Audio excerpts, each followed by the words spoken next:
নানি, মামা, ওটা বাঘ আর ওটা সিংহ। সুন্দরবনের সিংহ কোত্থেকে এলো? রাজু, শান্ত হ। ওরা হয়তো আমাদের দেখে কৌতূহলী হয়েছে। আমরা পিছিয়ে যাব, কিন্তু দৌড়াবো না।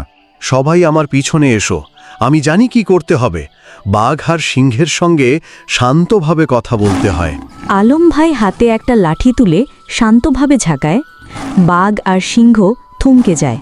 আলম ভাই, তুমি বাঘের সঙ্গে কথা বলতে পারো? কথা নয় রাজু, বাঘেরা ভাষা বোঝে না, কিন্তু আমাদের শান্ত আচরণ বোঝে। আমরা ওদের জায়গায় এসেছি, তাই ওদের সম্মান দিতে হবে।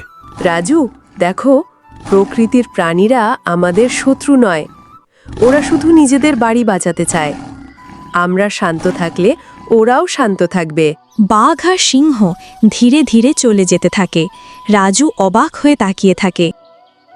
মামা, নানি, আমি ভেবেছিলাম ওরা আমাদের খেয়ে ফেলবে, কিন্তু তোমরা ঠিক বলেছ।